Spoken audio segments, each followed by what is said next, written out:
Good afternoon and welcome to the Joy Show. I'm Barbara Schreiner Trudell, your host, and this show is all about living authentically, finding your voice, being who you are, recognizing there's just one you, and you are unrepeatable. So, welcome, welcome. Let us begin with a land acknowledgement. I am honored to work, live, and play within the city of Toronto on the historical and traditional territory of many Indigenous nations, including the Anishinaabe and Wendat peoples, and more recently, the Mississaugas of the Credit and the Haudenosaunee nations. And as we gather together from places on Turtle Island, we as settlers are grateful for the opportunity to meet here, and we thank all the generations of people who have taken care of this land for thousands of years. We acknowledge the Indigenous stewards of this land. We recognize and deeply appreciate their historic connection to this place. We also recognize the contributions of Métis, Inuit, and other Indigenous people that have been shaping and strengthening our communities for a very, very long time. So we recognize our oneness, we realize our history, and we choose to create a new reality. We are one. Miigwech. Well, my guest today, oh, exciting woman, Colleen Santini, the real deal slayer of obstacles, queen of intention, upholder of sacred space for hundreds of retreats all over North America. Ooh, this sounds exciting. Making a meaningful connection. Washed it, can't do a thing with it. Making a meaningful connection saved her life. So it's a theme that runs through her life that she's been learning over and over again. It's what she teaches in yoga and meditation and how she serves the people that she works with. So I just want you to get ready, strap yourself in, because we're ready for a great conversation. Hello, Colleen. There you are. I'm here. Hello, Barbara. Thank you so much for having me. I Oh, love the theme of your show, Just One You, and how it spells joy. I think that is awesome, and I'm in alignment with wanting to help everyone, including myself, be more authentic. absolutely. Well, we started talking off a little bit earlier before we came on air. And so I want to pose a question to you and just see where that goes. And that is, what is the change you want to see in the world? What is the most important thing, do you think, right now? Well, I love that question. Thank you for asking that question. Someone asked me this question a week ago, and I had an immediate answer, and it hasn't changed. And that is that um, I have a friend who talked about going to India, and until she spoke with me, I had no interest in going to India. I'm not very tall, and I hear that it's crowded there and smelly. And because I'm not very tall, although maybe in India the people are not very tall also, um, I feel a little claustrophobic. But this friend shared about an incident where she was experiencing frustration, a lot of frustration. She was trying to get something done, and there was a lot of red tape, and people were kind of brushing her off. So she was just getting frustrated and frustrated. And then eventually she just let go and she moved into an enlightenment experience in India. And the Indians dropped what they were doing. They recognized that she was in enlightenment. She was having an enlightenment experience. And I went, "Oh my goodness, that would never ever happen here in North America." And so the change that I would like to see, it's like enlightenment is something that I experienced in 1983, and it changed my life. But in North America, it's not something that's really, you can't really talk about it in daily life. And I would like it to become more normal here in North America to be able to talk about enlightenment and have it recognized as something of value to our lives. And I think one of the main things that I see that comes out of enlightenment, it's like sometimes people don't know, well, what does enlightenment do? What's it for? But one of the main benefits that I see is that when people have an enlightenment experience, they experience feeling connected.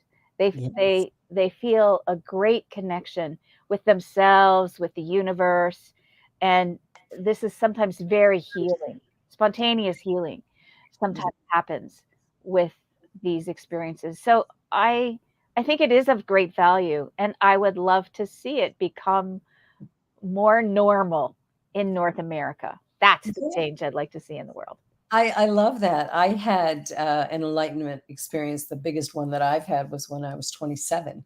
So we're talking almost 40 years ago now.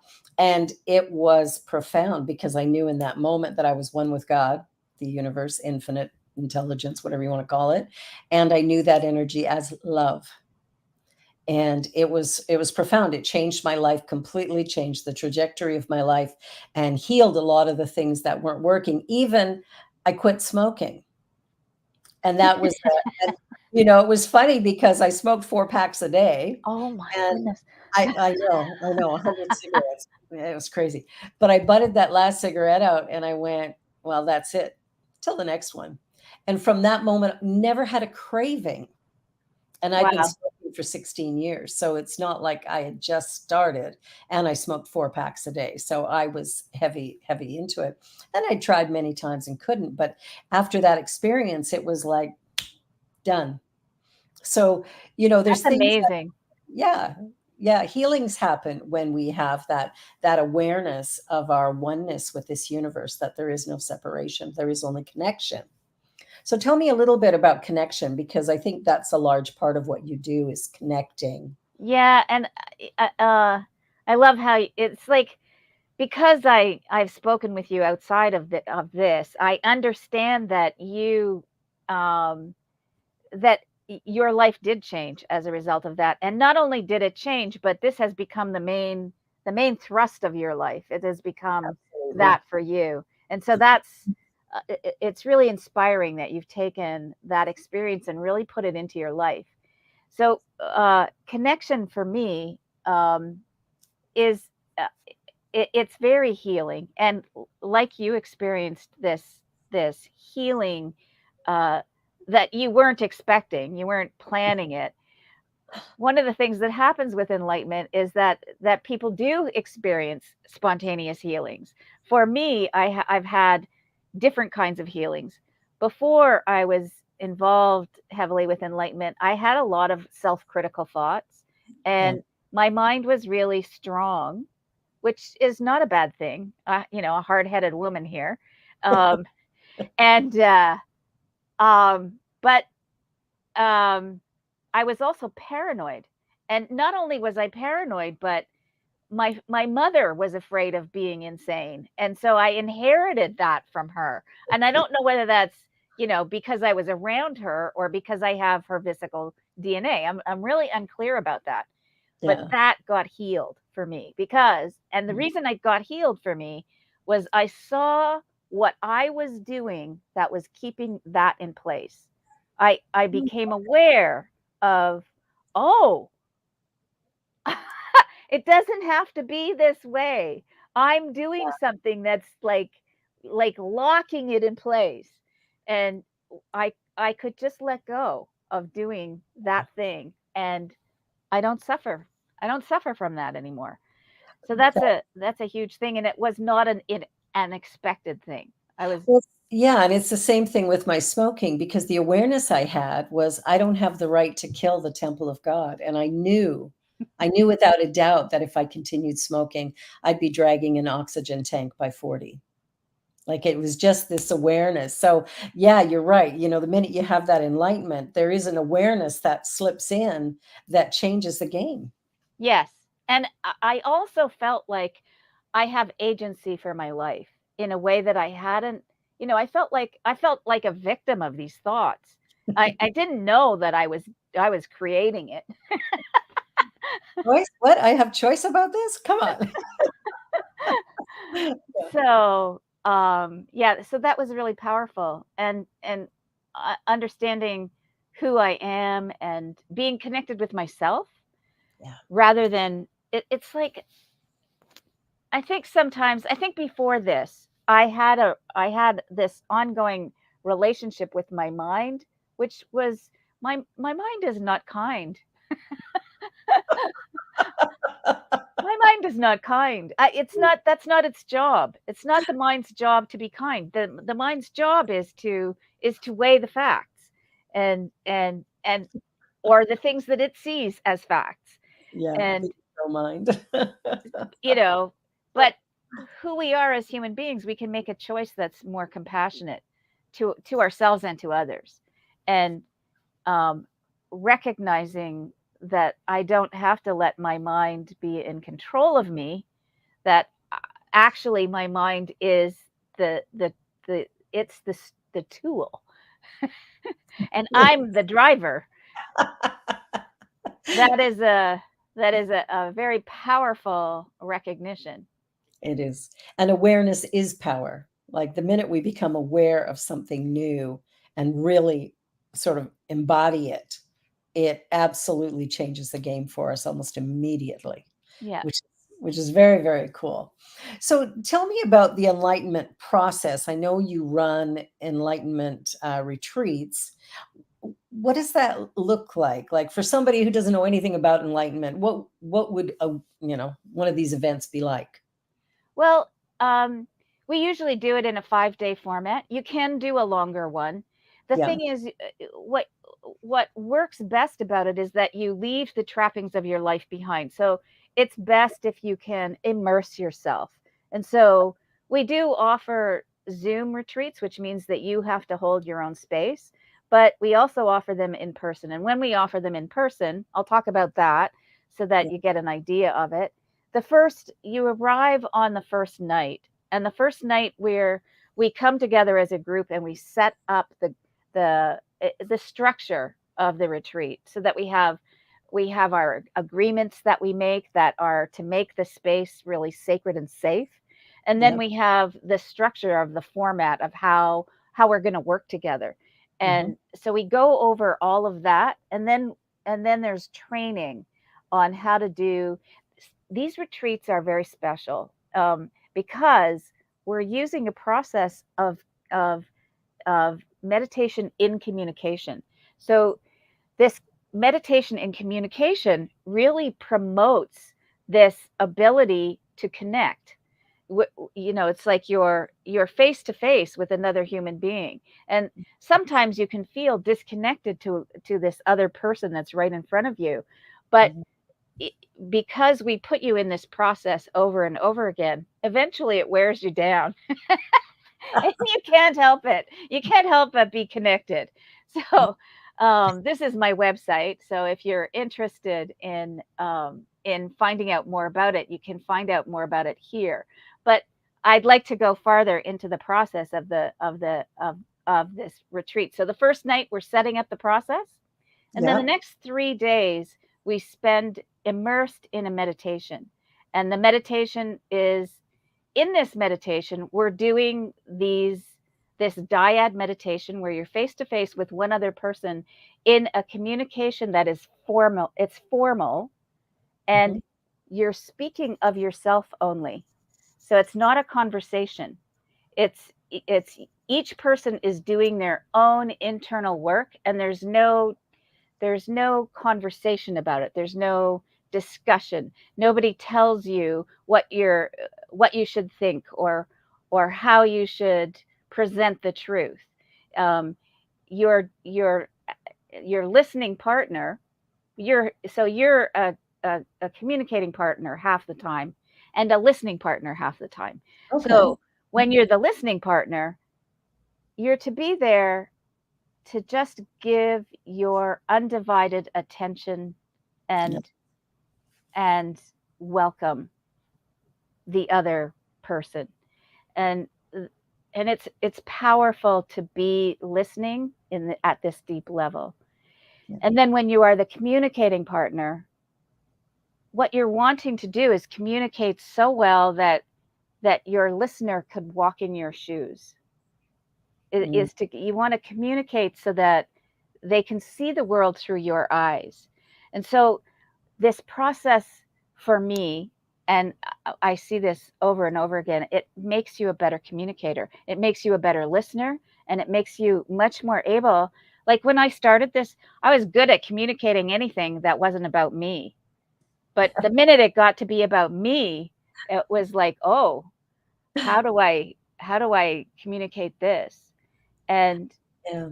um but the process, it's like it allows you to connect with the other and see what they need in order for them to get your thought.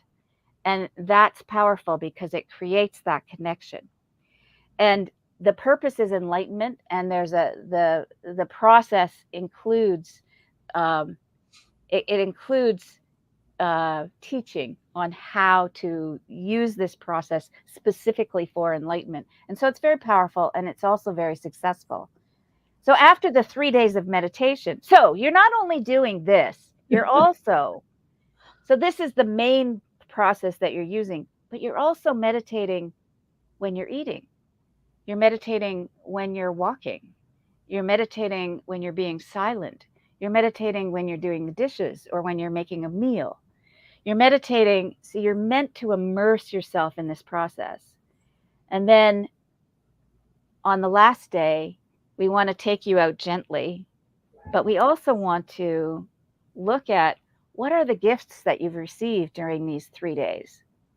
And this process of looking at the gifts that you've received over the last 3 days allows you to say, oh, this is something I want to bring into my life. So it doesn't just become a memory of some great experience that you had on a weekend somewhere.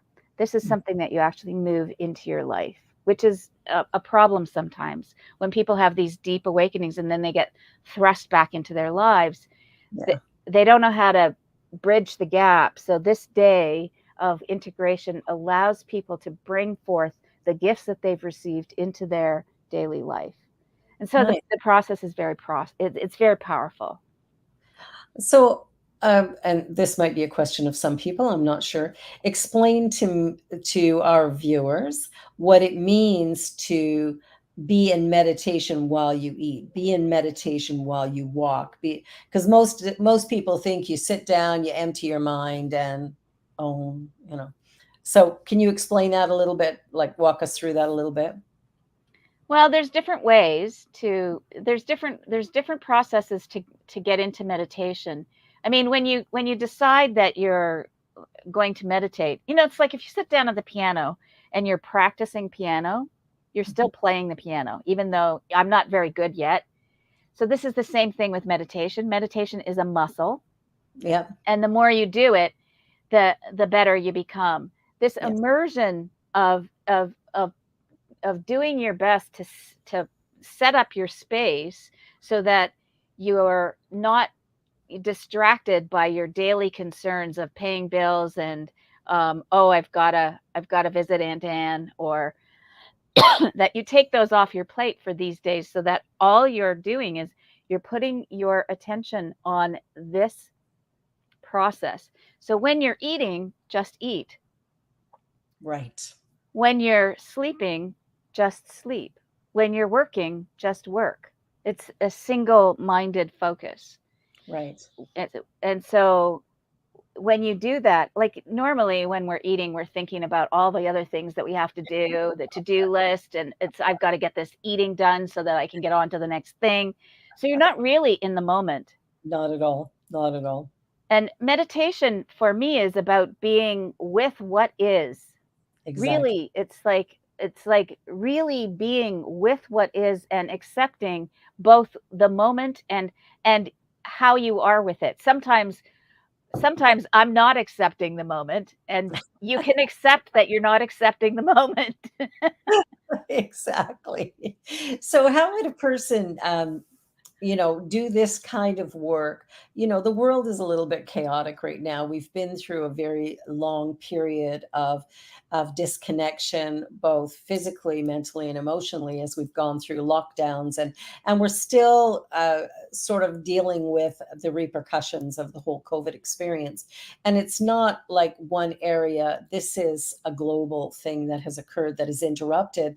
And I've noticed a rise in odd kinds of violence and stuff that normally we wouldn't see.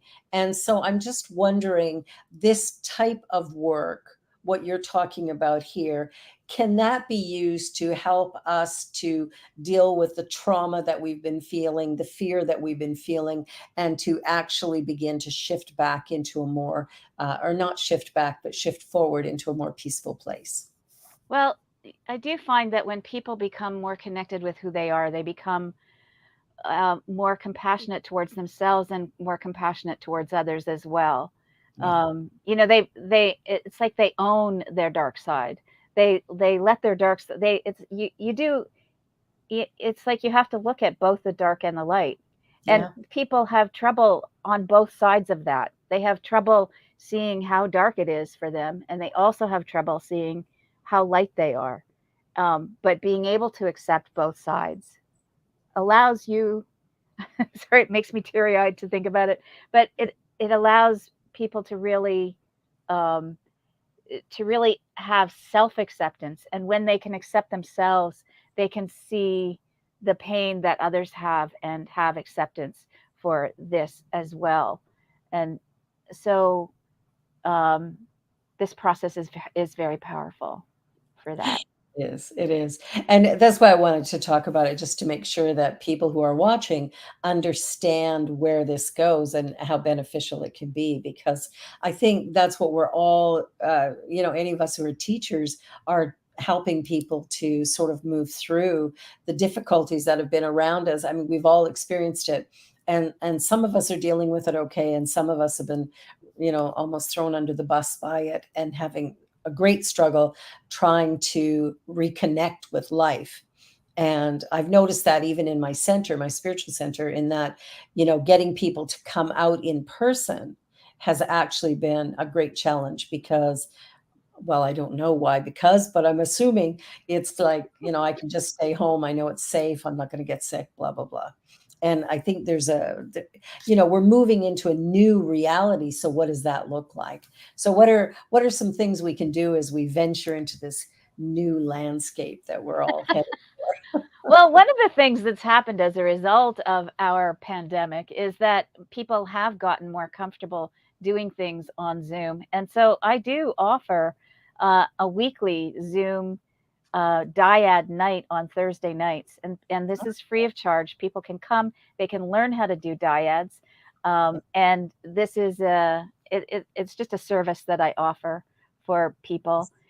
People can sign up for an enlightenment intensive, and we offer them both in person and over Zoom. The next Zoom intensive will be over Easter weekend, Okay. um, and um, and the next in-person retreat will be towards the end of June, and that will be outside of Hamilton, at the Five Oaks Retreat, a beautiful retreat center.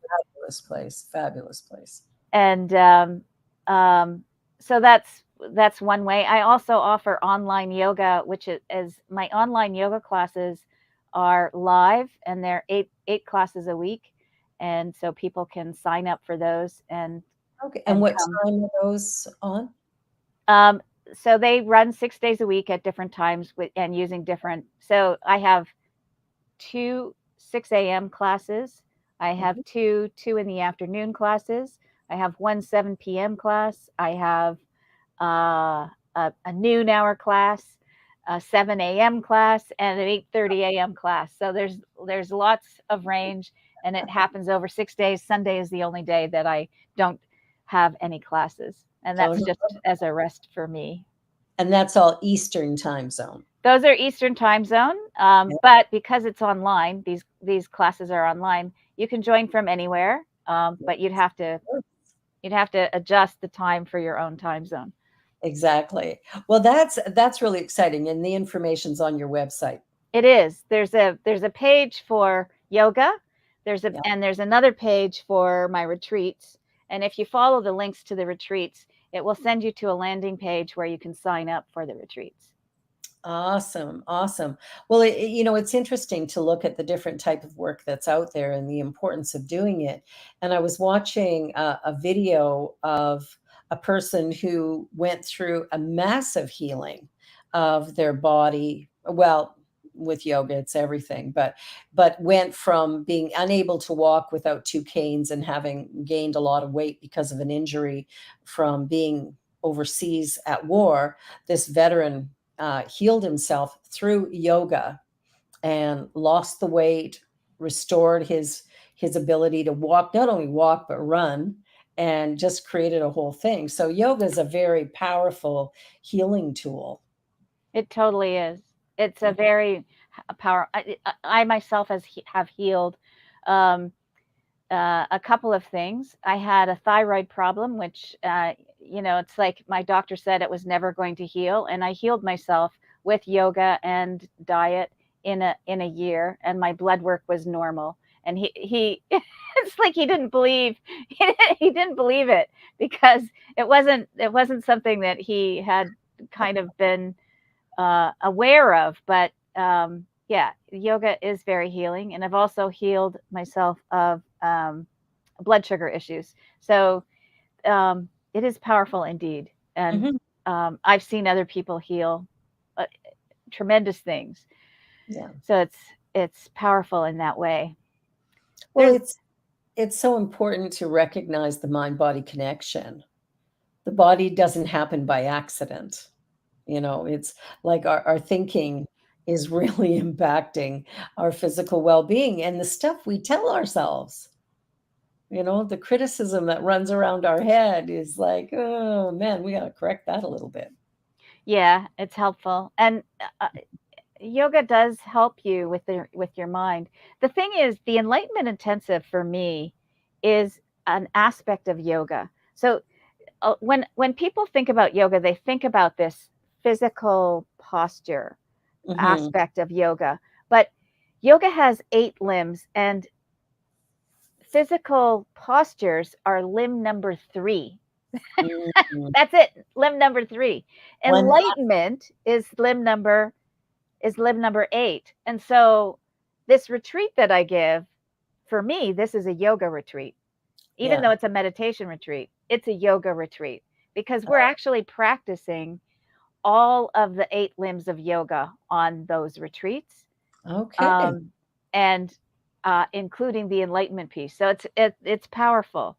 Um, That's so exciting. yes, Exciting. Well, I'm sure some people are going to be checking out your website after this show. We're going to take a commercial break. You're watching The Joy Show with Barbara Schreiner Trudell and Colleen Santini, and we will be right back. So don't go away, everybody.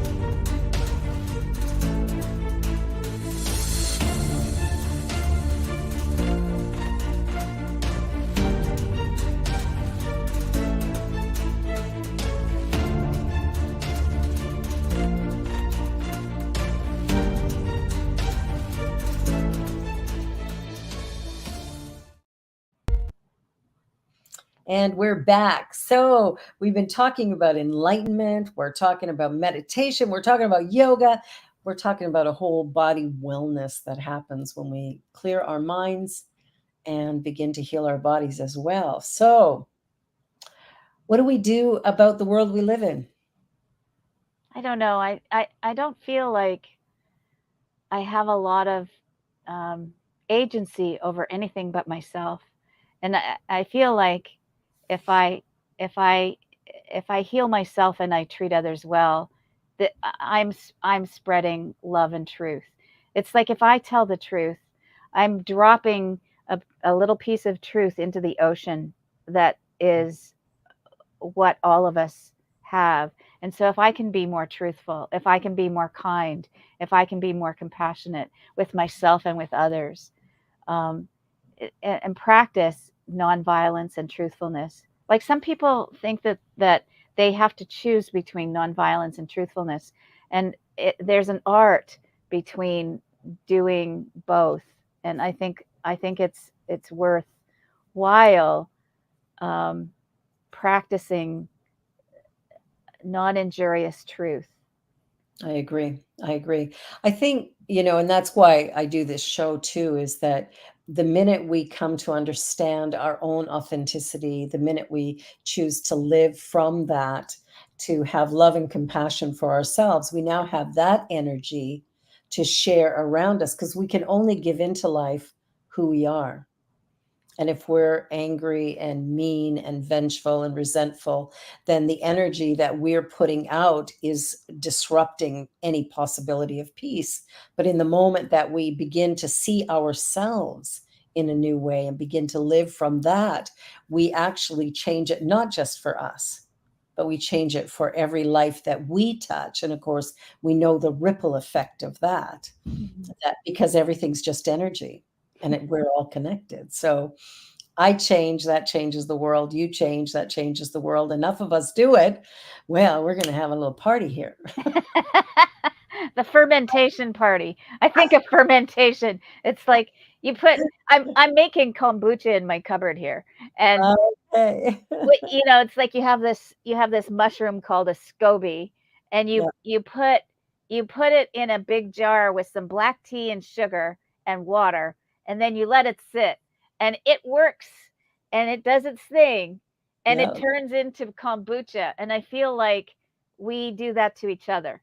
It's yes. like, so do you want sweet kombucha or vinegary kombucha? Please. That's right. So what are you putting in? And that's life, right? Like if I'm showing up as kindness and respect and honesty and integrity, right? Like that's a big piece. And honesty, I have to be honest with myself as well as Absolutely. telling the truth to others. And I really think we should tell the truth and do it quickly. Yes. Don't hide it. Don't keep it. You Mhm. know, so in yoga, there's yamas and niyamas, and non-injury and truth are the first two niyamas, but the third one is non-theft. And what non-theft means is not hiding the truth, because Uh, truth belongs to everybody.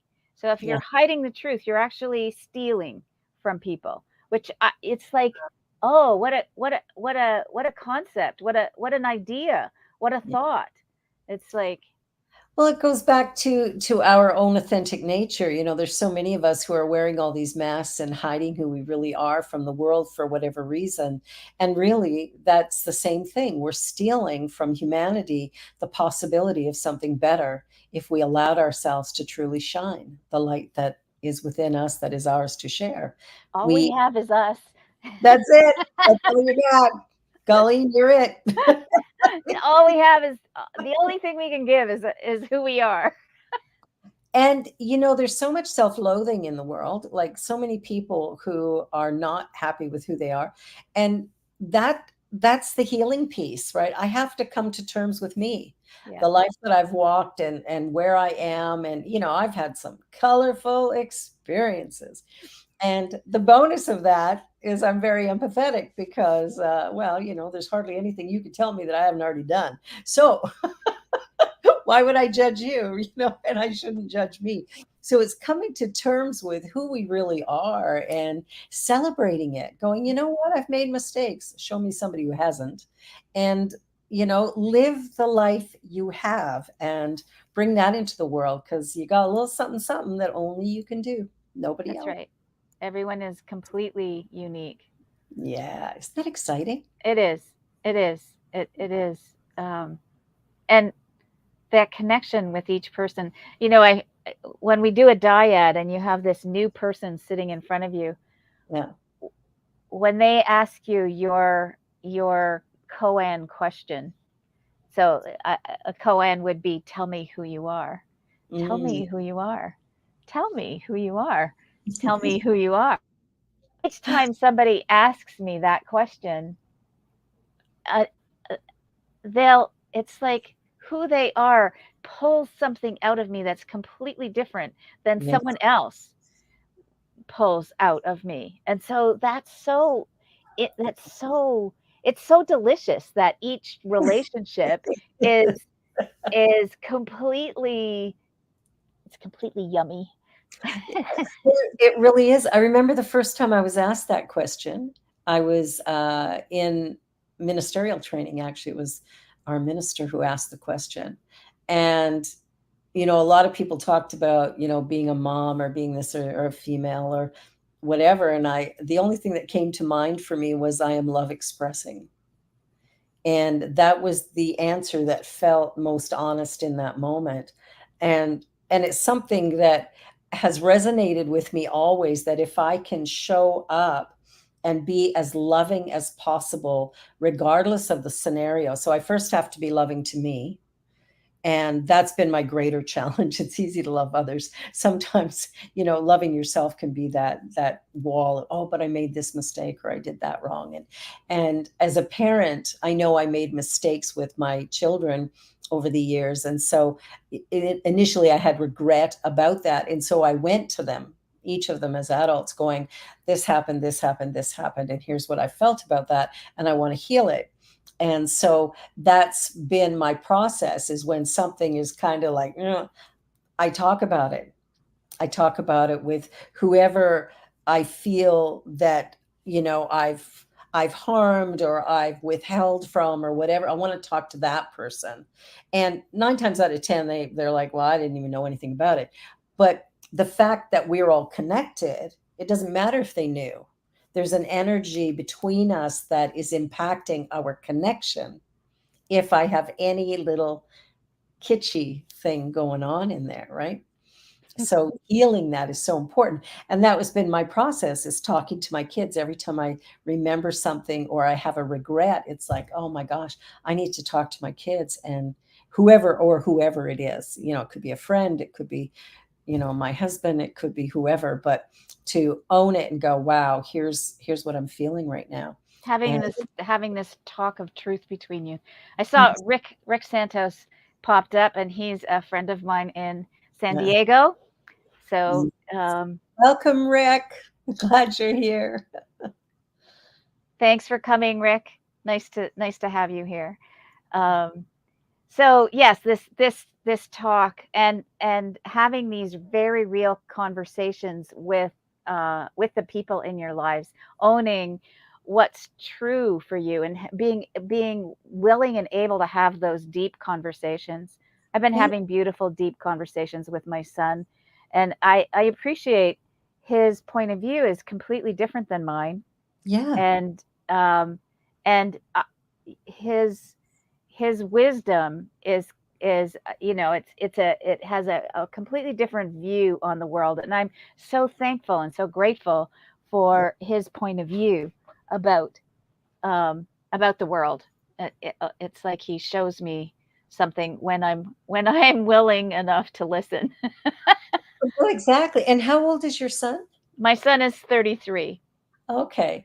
Because, I find the same thing with my kids, and especially right now, my 17-year-old, who's really tapped into what's happening, with people who are transgender or non-binary, or like what's happening in the indigenous, in the Black communities, all these things. Like, she's so tapped in, and she's always bringing to my awareness sort of what's going on that is of importance at the moment. And that really helps me to stay on top of all of these changes, because things are changing rapidly. And I've talked to members of my congregation who, struggle with, the ideas that are now being presented. Well, I don't understand why I have to say they when I'm talking to this person. That's their pronoun. That's what they, That's and what they want to be called. Yeah. exactly, respect what a person wants. It's none of your business, right? Like, we sometimes get, I love Nancy's watching here today, and she talks about, I'm going to live in my lane. And if it has to do with you, that's not my lane. I can listen and I can observe and I can be with you with that, but it's not my lane, so it's not mine to do. And I love that, just that idea of, let me just take the focus off of everybody else and focus on myself. Staying in your lane. Yeah, I love that. I love that point of view. It's really good. It Yeah. is. It makes a difference. It makes a difference. So, what about you moving forward? How are you feeling about life, the world? all the things that are going on, and what are your intentions kind of moving forward for yourself and others? Well, so I'm taking this wedding officiant course with the lovely Barbara Schreiner Trudell, and that's exciting for me because I am about connection. Mhm. I'm running a clearing course tomorrow, which I'm excited about, and I'm writing a book. And Tell me about so, your book. so um, this question that you asked me at the beginning of the call today, Yeah. what is the change that you'd like to see in the world, was asked to me by a woman who helps people write their books, and Okay. um, that question was fabulous because the book that I want to write, now I realize there's 3 books I want to write. It's Which one am I growing. going to write first? That's the question. So, but that's the change that I want to see. I want to see us being able to talk about enlightenment as a normal part of daily life in North America.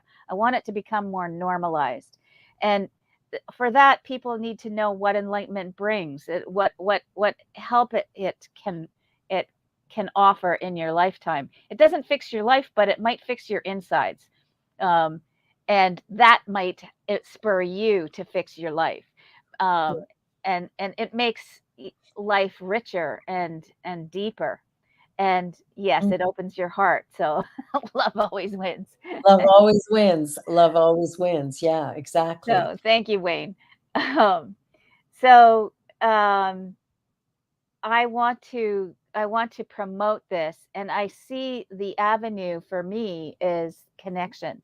You know, Mhm. I had a life-changing experience with connection. It's I was as a so I grew up as a hippie, in the 60s and 70s, and I would hitchhike around. It was really not an issue. And I went to university at the University of Windsor, and Windsor was kind of a tough town.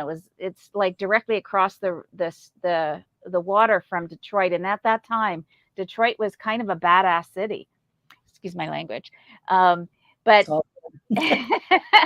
um, so Windsor was similar, and I was from the small town of Ottawa. So Ottawa was a city, of course, but it was a small city. I think it only had 120,000 people at the time, and I went to school, and I came home at Christmas time, and my bus dropped me off in the middle of the night. And in the middle of the night, there was, because we were a small town, there was no public transit at that time, and there was no cell phones at that time. And so I was looking at a 90-minute walk home.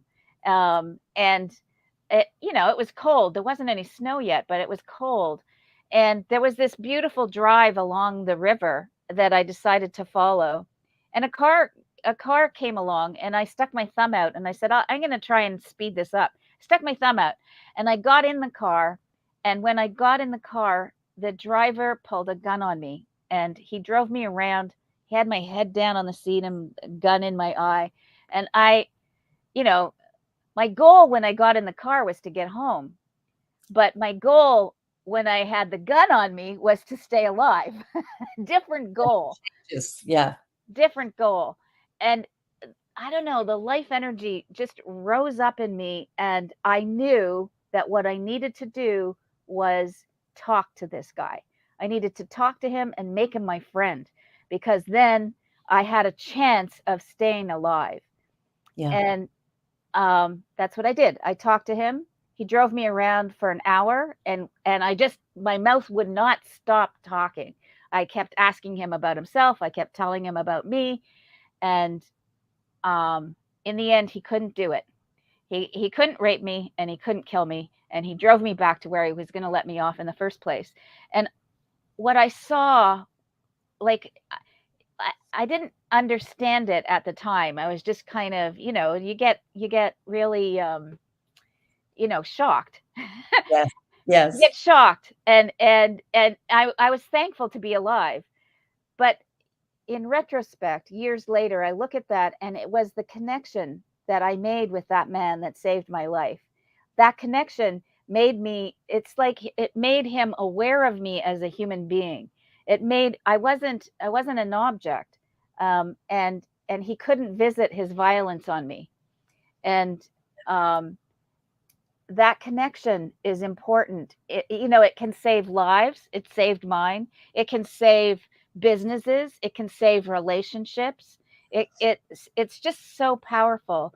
And we forget, sometimes when we get isolated in our own thoughts, and in our own to-do lists, and our own agendas, we get isolated. And when we get isolated, we lose touch.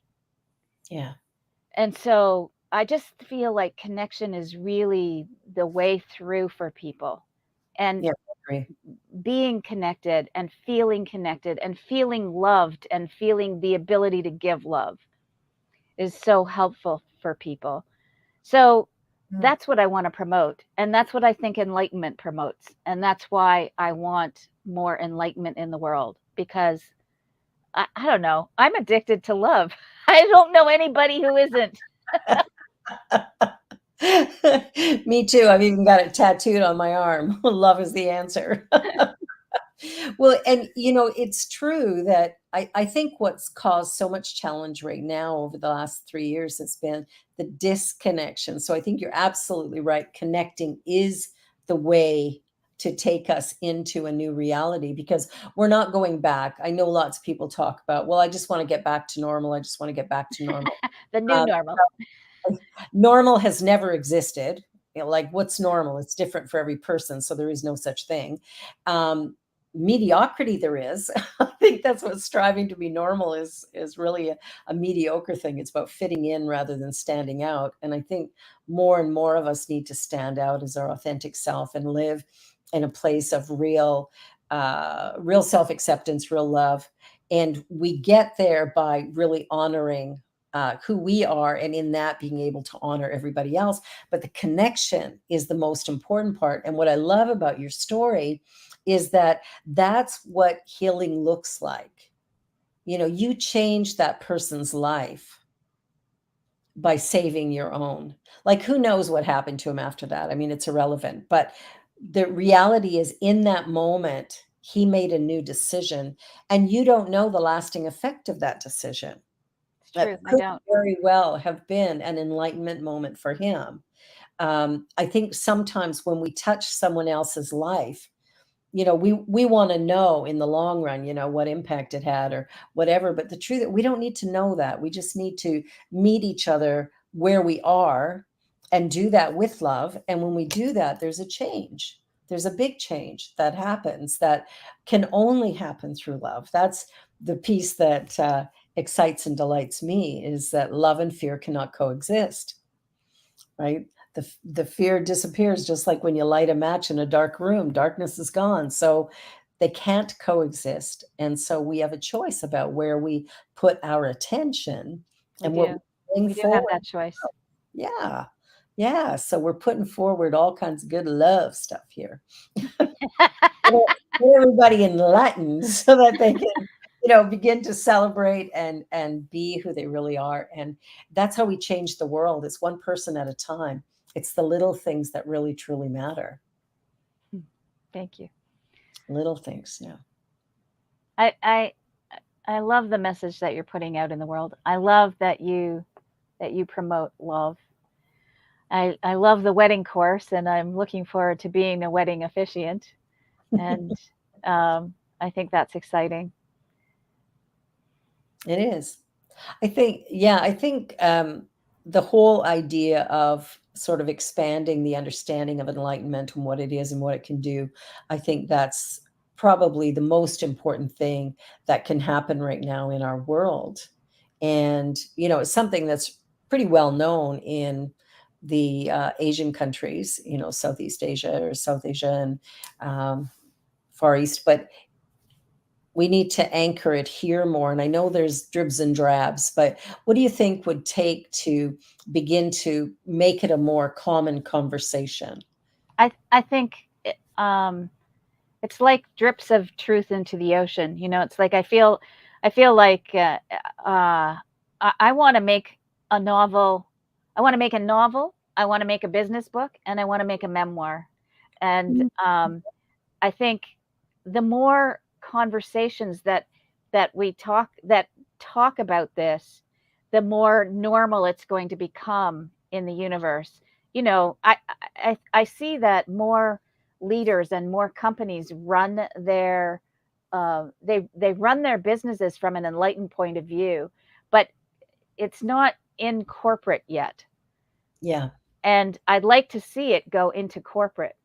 It's not in corporate, and I don't know if that's worldwide or not, but I'd Mm. like to see that change in North America, and I'd like to have corporate be um, caring about their people and coming from a place of love for the people that work for the company, for the earth, and uh, that there's it's like a lot of people suffer um, a lot of trauma, like a lot of psychological trauma from working in corporate. I'd like to see that change. I'd like to see people have healthy jobs in corporate. And so that would be and the thing is, it starts with grassroots. You know, you Yeah. speak about it on a grassroots level, and then it becomes something that kind of starts a fire that Mm. becomes bigger in the conversation. So I'll just write my 3 books and put my little drips of more consciousness about enlightenment, and hopefully some of it gets famous enough that it it's like I don't want to get famous just to be famous. I want to get famous so that the word, it's like the fire spreads here. Yeah, Um, exactly. and so, you know, learning how to write a book that actually will change lives, that people will be interested in reading, is that's something I'm working towards. Excellent, excellent. And I think what you want to do with that, I think like anything, it's, as you're talking, there's just great fire and passion and purpose that comes from you. And I think that's what you write.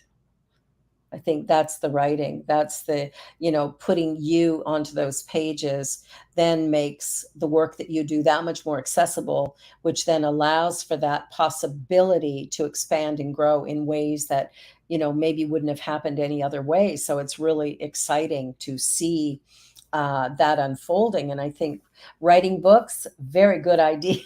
Very good idea. And that's the journey, right? How do we share the message wide enough and deep enough that people begin to see the benefit? And especially with corporations, because it's always the bottom line. But Yes, for me, it's so simple. If your staff are happy, if they're satisfied with who they are, if they're excited to do a great job, your bottom line must increase. it it will, no Of question. course it will. Of course it will. If your people are engaged and actively involved in your goals, Yeah. because they get that you care about them, how Yeah. can that not be good? There you go. That's the message. Hire Colleen for your corporate events, and your bottom line will go through the roof. So anybody watching that's, running a corporation, that's what you need to do. Get that girl in there to wake your people up. But that's the message, right? It's That is like the message. the Yeah, minute people wake up and find, it's my message too. Like there's just one you. absolutely. Be that, you'll be productive in the world. Like it happens organically, that each of us bringing our light. There's a song. Karen Drucker is just this remarkable new thought singer, and just does remarkable work. But she wrote a song called Gentle with Myself. Oh, I love that. I just love the title already. You know what? It is such a beautiful piece of music. And it talks about, caring for yourself like you're a newborn baby child. And I Precious. thought, oh my God, if all of us woke up each day with the desire to treat ourselves with kindness, with sweetness, with love, with appreciation. I mean, when you think about when you look at that newborn baby when it's first born, it's like, oh, it's just so yummy. And if we treated ourselves that way every day, imagine what our world would look like. Mhm. So you and I should do a duo where we work together to help corporate be more accommodating so that they can grow their business. I like that. I think we need to have a conversation I after think this. so too. I think so too. I think there's some work for us to do that could I take think this to yeah, the next level. yeah. We'll tag team it and see. I love that because that's it, right? We work. Collaboration is one of the big things. Collaboration is awesome. Yes, and yes, Yeah. and we have different circles. So Mhm. um And Nancy was just saying, do a workshop together. how come you can see that? I can't see that. Oh, there it is. Yeah. Yeah. Well, I've got a whole Oh, you've got a whole other list. yeah, you've got a whole other screen happening over here I probably. do, I do. As a producer, I get to see all of the comments that come in, and then some of them, my producer Deja will put up on the screen, so that's when you can see them too. But That's right. I can see them when she sees them. When she lets me. when she shares it. That's right. But that's the thing, right? As each one of us puts our best foot forward, as we love ourselves enough to show up authentically without worrying about fitting in, but rather allowing ourselves to stand out, I think that's where real healing happens. That's where our world will change. And that's where we can begin to stem fear and violence and begin to impress upon life that love really is the answer, regardless of the question. Love and connection. Love and connection. You're the Right? love girl, I'm the connection girl. Not That's that it's different. Not that it's different. it really isn't. It really isn't. So we're down to last 3 minutes. Final thought. Um Freedom Mhm. from your own mind comes from connection. It Yeah. comes from self-love, and it comes from being the author of your own life. Yeah. Sweet. I like that. I love it. That's exactly right. That's perfect. That's perfect. And all I want to say to everybody who's watching, besides, share, like, and subscribe, beyond that, be here again next week. But just know that you were created unique and special, and that you are here today. You are alive at this point in time because you have a very special gift that only you can bring, that you are required to give into humanity today. And it needs you. It needs your authentic voice, your life, your beauty, your excellence, your gift, whatever your genius is, and we all have it. Find it and then share it with the world. And that's where the lasting change is going to happen. Barbara, thank you for having me today. I'm This so was lovely, really lovely, and so easy to just chat with you for an hour. It's really I wasn't sure, but um, it's easy peasy. So thank you so much. Well, thank you for being here. I love what you're doing. I love your work. And you really are a light in our world, and a world that right now is experiencing some trouble. So your light is of immense value. So thank you. I love you. And we're going to talk about doing some work together. Yeah. Thanks for watching, everybody. You are all rock stars. We love you lots. Have a beautiful day. Till next time. On behalf of everyone at New Thought Media Network, thank you for being a member of our virtual family. Your financial contributions help share the New Thought message with people from around the world. Please visit and contribute at www.ntmedia.org/donate. New Thought Media Network, come be you. And please like, share, and subscribe. Until next time, peace and blessings.